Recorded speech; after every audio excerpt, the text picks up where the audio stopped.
Friends, welcome back to my channel again.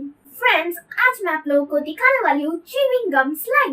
ये chewing gum slime without activator बहुत easy है और आप सब घर में भी ट्राई कर सकते हो विदाउट एनी प्रॉब्लम। सबसे बढ़िया चीज है कि ये 1 इंग्रेडिएंट स्लाइम है। सिर्फ च्यूइंग गम से ही स्लाइम बनेगा। तो चलिए दोस्तों, ये एक्सपेरिमेंट शुरू करते हैं।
दोस्तों, आप सबने देखा how to make slime with chewing गम।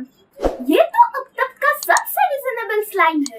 बस च्यूइंग गम खरीदो और स्लाइम बना लो। फेविकॉल स्लाइम तो बहुत बनाया है मैंने, पर ये च्यूइंग गम स्लाइम बनाने में मुझे बहुत मजा आया और मैं उम्मीद करती हूँ आपको च्यूइंग गम स्लाइम अच्छी लगी। अगर सच में अच्छी लगी तो लाइक, कमेंट और सब्सक्राइब जरूर करना। मैं मिलती हूँ आपसे नेक्स्ट वीडियो में। तब तक के लिए stay tuned with my channel.